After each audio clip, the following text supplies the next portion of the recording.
From all the information we're getting, my predecessor was fully involved in some of these banditry issues. But why would they keep saying that you were aiding and abetting? Okay, they should bring any proof for that. They should bring any proof for that. If I were him, I would resign and face all the allegations against me. A junior brother to Dauda Lawal was kidnapped 7 months before I took over. He was kidnapped. His name is Yusuf. After we initiated this dialogue, they requested about 500 million ransom, which Dauda refused to pay. But it was based on this dialogue, this person was released unconditionally. Typical is the fact that there was a permanent secretary when his children were abducted. And it was unfortunate that he had to pay ransom through the government house. And it was also very clear, based on all the allegations, that bandits were being kept at government house. Because I dialogue, and it was not only me, remember, all the governors dialogue. The governor of Niger State then he dialogue with bandit, Abu Sani Bello. The governor of Sokoto, Aminu Waziri Tambol, do the same. The governor of Katsina do the same. Most of the governors do dialogue. Why only me? How can you imagine all these allegations against him, and he's still the Minister of Defense? List of them without paying ransom, without paying single kobo. Let me give you an episode. There were a lot of issues in the past with my predecessor. In fact, let me say this very categorical.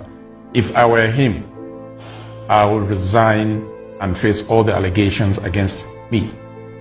And that would have been more honorable, because from all the information we're getting, my predecessor was fully involved in some of these banditry issues. Typical is the fact that there was a permanent secretary when his children were abducted.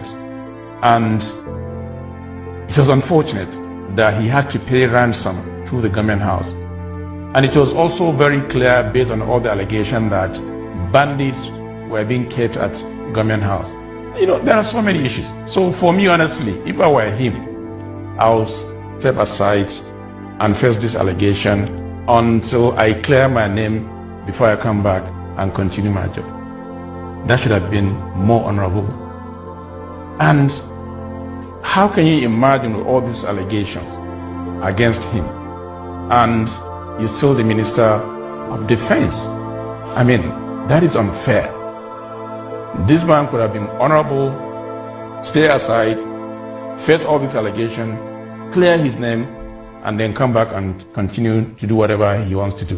Whether he wants to remain as minister or he wants to do something else, that would have been more honorable as far as I'm concerned. If I'm in that position, believe me, I'll put in my resignation letter.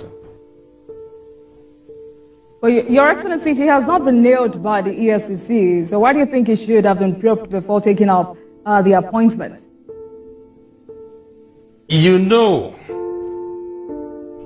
In May last year, 2023, there was this allegation of misappropriating over 70 billion naira. And when we took over, we realized that 70 billion was a child's play compared to what we have. And all this information are before the EFCC. And I wonder how this guy was cleared by the security operatives before he's confined. List of them without paying ransom, without paying single kobo. Let me give you an episode. A junior brother to Dauda Lawal was kidnapped 7 months before I took over. He was kidnapped. His name is Yusuf. After we initiated this dialogue, they requested about 500 million ransom, which Dauda refused to pay. But it was based on this dialogue, this person was released unconditionally without paying a ransom. Go and ask. The record is there. Did they know this? Because some of them seem to say no, that he's aware. Everybody, no, this is in a public domain. It is not meant for him to accept, but the record is there. The people of Zamfara can testify to that. They can testify to that. Not me. I cannot be judge of myself. But you should go and ask the people of Zamfara. The record is there. The record will not lie. Therefore, many people will say different things. All I want, people misconceptions. See, people trying to just blackmail someone just because of hatred. That's all. But why would they keep saying that you were aiding and abetting? Okay, they should bring any proof for that. They should bring any proof for that. Because I dialogue, and it was not only me, remember. All the governors dialogue. The governor of Niger State then, he dialogue with Bandit, Abu Sani Bello. The governor of Sokoto, Aminu Waziri Tambol, do the same. The governor of Katsina do the same. Most of the governors do dialogue. Why only me? But because in Zamfara, you don't know Zamfara. Zamfara is a very complex state, very small state, but with terrible human beings, with devilish, ideas. Why is that the case? Because the people are just different. Because everything Zamfara. Let me tell you an episode. I was a governor when someone was arrested, cutting throat, and removing eyes of human being. I arrested the man by myself. I went to the police station and sat down, and I directed the commissioner of police then to make sure that he should go and arrest the guy. They brought the man.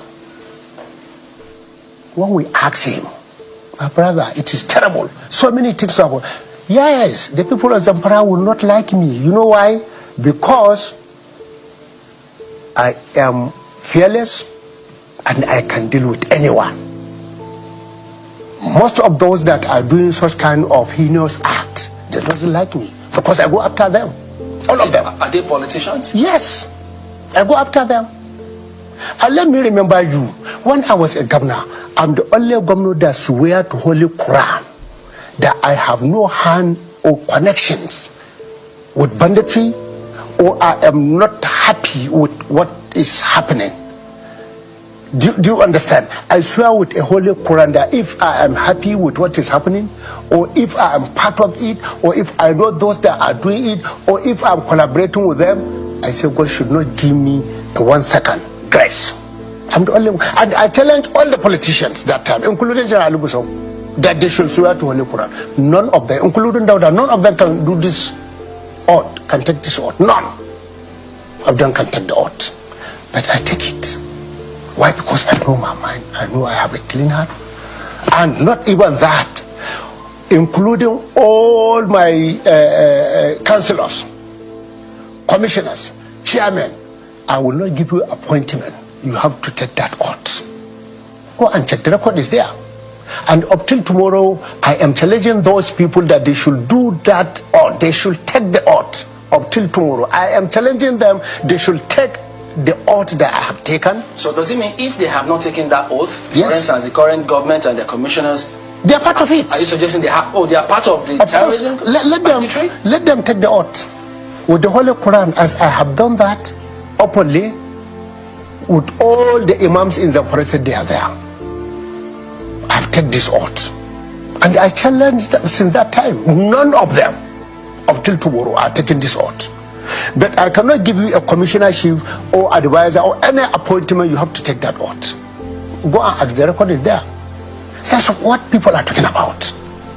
Is it because sometimes some things, it is not even good for someone to respond, because to me it's nothing.